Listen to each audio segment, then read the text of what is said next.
ଜଗନ୍ନାଥ ସାଙ୍ଗମାନେ ବର୍ତ୍ତମାନ ଦୋକାନକୁ ଆସିଲୁ 9ଟା ବାଜିଗଲା। ଏ ଆମର ଗଣେଶଜୀ ମାମା ଦୋକାନ ଚାବି ସବୁ ଖୋଲୁଛି, ଯିବା ଦେଖିବା। ଏଇଟା ଗୋଟେ ରସିଟା ବନ୍ଧା ହେଉଛି ସବୁବେଳେ, ଷଣ୍ଢ ପଶିକି ତା ଭିତରେ ହଇରାଣ କରିଦେଉଛନ୍ତି, ଆଉ ସେଥିପାଇଁ ରସିଟା ବନ୍ଧା ହେଉଛି। ପାଣି ବି ଆସିଲାଣି ଏଠି ରୋଡ଼, ସେ ଇଏଟାକୁ ଟେକି ପାରୁନି, ଯାଏ ଟେକିଦିଏ। ରହିଥା ରହିଥା ରହିଥା, ଟେକି ପାରୁନି, ଟେକି ପାରିବୁନି, ସେଟା ଭାରି ଦରକାର।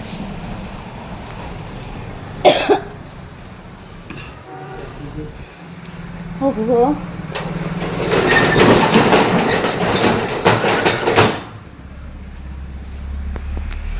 ବହୁତ ଓଜନ ତ ଟେକି ହବନି। ଲାଇଟ୍ ସୁଇଚ୍ ଫୁଇଚ୍ ସବୁ ମାରିଦେଇ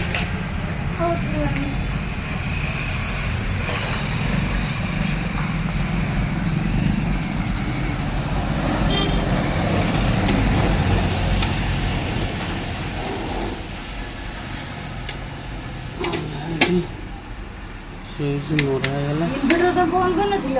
ହଁ, ଇନଭର୍ଟର ବନ୍ଦ ଅଛି ନା।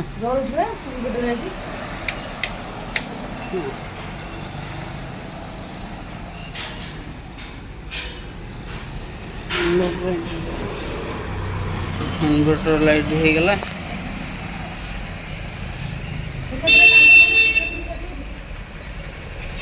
ଆଗ ରସିଟା ଟିକେ ଆଉ ଖୋଲି ଦେଇକି ଆସେ।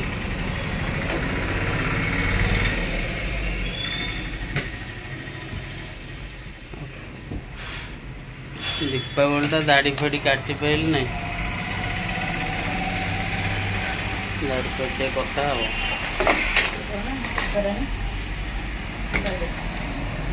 ଚାକରାଣୀ କାମ କରୁଛନ୍ତି, ଦୋକାନ ଷ୍ଟାଫ୍, ଖାଇ ପିଇକି ଦରମା ନାହିଁ, ତାକୁ ଜମା ଦିଆ ହେବନି ଦରମା। ଖାଲି ମୁଁ ଖାଉଛି।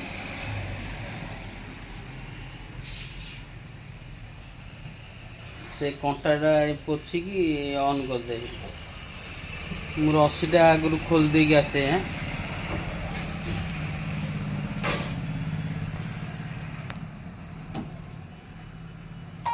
ରସିଟା ଖୋଲି ଦେଇକି ଆସେ। ରସିଟା ଖୋଲି ଦେଇ ଖୋଲି ଧରୁନି। ସେମାନେ ଆସିକି ତ ପହଞ୍ଚିଗଲୁ କାର୍ଯ୍ୟକ୍ଷେତ୍ରରେ। ବର୍ତ୍ତମାନ ଦେଖାଯିବ କ'ଣ କେମିତି ହେଉଛି କ'ଣ ନାହିଁ। ଆମର ସକାଳ 9ଟାରୁ ସବୁଦିନ ଖୋଲା ହେଉଛି, ରାତି 9:30 10ଟା ଏମିତି ହେଇଯାଉଛି ବନ୍ଦ କଲା ବେଳକୁ। ହଁ,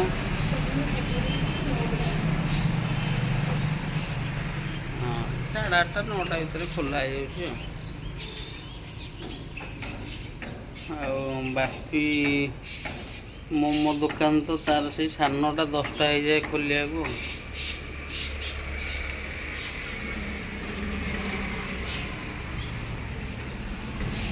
କଲେଜ ଖଟି ମୋମୋ। ଆଉ ରହୁଛି, ଆଉ ଟିକେ ପରେ ଦେଖା ହବା। ଗୋଟେ ଜାଲ ନେବା ପାଇଁ, ଜାଲି କୁକୁରଟା ଟାଙ୍ଗିବାକୁ ଅସୁବିଧା ହେଉଛି, ଜାଲଟା ନିହାତି ଦରକାର। ଡାକୁଛି, ଆସିଲଣି ଭାଇ? ଏଇଟା ଦେଖିକି ଟିକେ ଓଜନ କରିକି ଦିଅ।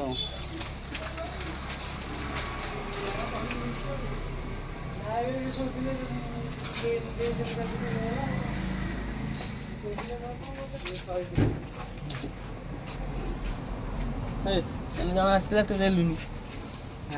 କଣ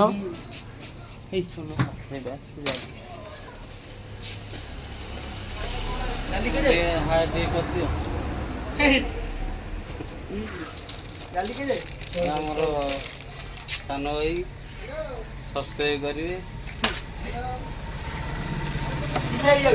ନା ଭାଇ ଏତେ କ'ଣ ଅଳ୍ପ ଇଏ ନୁହଁ ବା, ସେଇଟା ଯେଉଁ ଆମର କୁକୁର ଟଙ୍ଗା କୁକୁର ମାଙ୍କଡ଼ ଖାଇକି ପୁରା ଧୂଆଁ କରିଦେଉଛନ୍ତି। କେତେ କ'ଣ ଅଳ୍ପ ଟିକେ ନେବା ନା। କୁରକୁରି ହଁ କୁରକୁରି ତ ଖାଇଯାଉଛନ୍ତି। ଗୋରୁ ଆଡ଼େ ପଡ଼ିବା ତ ଶସ୍ତା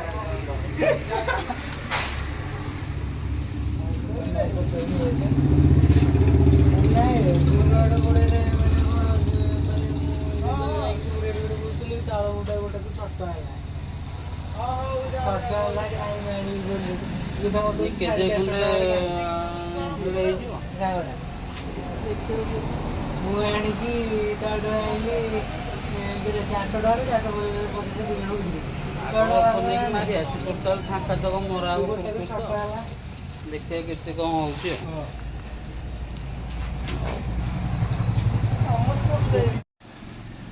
ସାଙ୍ଗମାନେ ଯେଉଁ କିଣିକି ଆଣିଥିଲି ଜାଲିଟା ବର୍ତ୍ତମାନ ମାଙ୍କଡ଼ ହଇରାଣ କରୁଛନ୍ତି ତ, ତାଙ୍କୁ କିନ୍ତୁ ଗୋଟେ ଗୋଟେ ଦିଆଯାଉଛି, ହେଲେ ବି ସେ ହଇରାଣ କରୁଛନ୍ତି।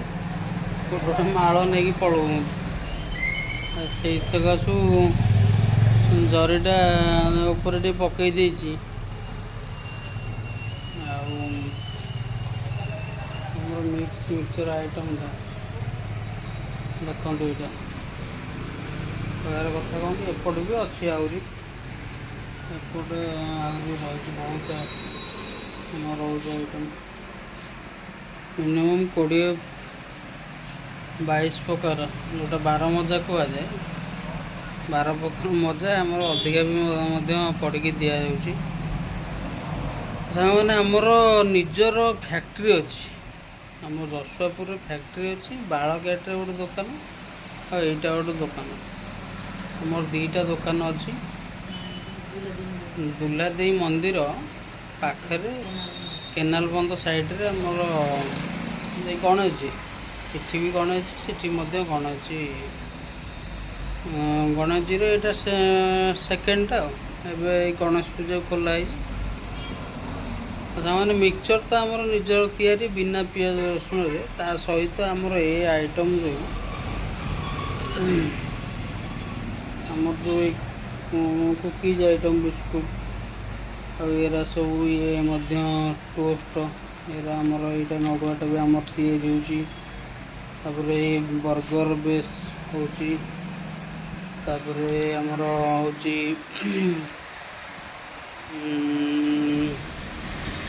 କେକ୍ ହେଉଛି, ବାର୍ଥଡେ କେକ୍ ହେଉଛି, ପେଟିସ୍ ହେଉଛି, ପିଜା ହେଉଛି, ବର୍ଗର ହେଉଛି, ସବୁ ଆଇଟମ୍। ଏଇ ମୁଡ଼କି ଆଇଟମ୍ ବି ଆମର ହେଉଛି। ଆଉ ଏପଟେ ମଧ୍ୟ ସବୁ ଆଇଟମ୍ ସବୁ ଆମର ତିଆରି ହେଉଛି। ଆମର ଏଇ ନିଜ ଫ୍ୟାକ୍ଟ୍ରିରୁ ବାହାରୁଛି ଏସବୁ।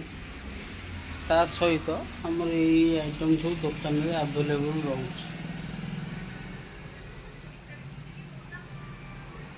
ଏଇସବୁ ଜିନିଷ ଆମ ଦୋକାନରେ ଆଭେଲେବୁଲ୍ ରହୁଛି।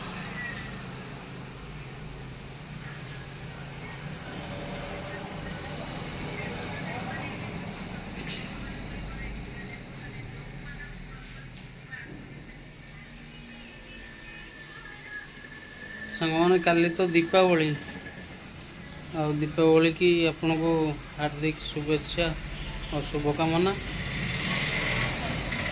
ମାମା ବି ଦୋକାନରେ ବସିଛି, ଆଉ କଷ୍ଟମର ତ ଏବେ ନାହାନ୍ତି। ମୁଁ ଆପଣଙ୍କୁ ଜାଲଟା ଯେଉଁ ଆଣିଥିଲି ସେ ବିଷୟରେ ଜଣାଇବାକୁ ଚାହିଁକି ସବୁ କଥା ମଧ୍ୟ କହିଲି। ମାମା କ'ଣ କହିବ ଦୀପାବଳି ବିଷୟରେ ଟିକେ ଶୁଣିବା, କ'ଣ କହୁଛି, କ'ଣ ଦର୍ଶକମାନଙ୍କୁ କ'ଣ କହିବୁ? ନମସ୍କାର। ଦୀପାବଳିର ସମସ୍ତଙ୍କୁ ହାର୍ଦ୍ଦିକ ଶୁଭେଚ୍ଛା ଓ ଶୁଭକାମନା। ଆପଣମାନେ ଯେତେ ପାରିବେ ଦୀପ କ୍ୟାଣ୍ଡେଲ୍ ଜାଳିକି ଦୀପାବଳିକୁ ମନେଇବେ। ଆତସବାଜିଠୁ ଦୂରେଇ ରହିବେ। ଠିକ୍ ଅଛି। Again happy Deepavali. ଭଲ, ବଢ଼ିଆ କଥାଟା କହିଲା। ସତର୍କ ରହିବା ନିହାତି ଆବଶ୍ୟକ। ଦୀପାବଳିର ପର୍ବଟା ଆମ ପାଇଁ ଯେତିକି ଖୁସି ଆଣିଦେଉଛି, ସେଇଟା କାହା ପାଇଁ ଦୁଃଖ ନ ହୋଇଯାଉ। ସତର୍କ ରହିବା, ସୁରକ୍ଷିତ ରହିବା।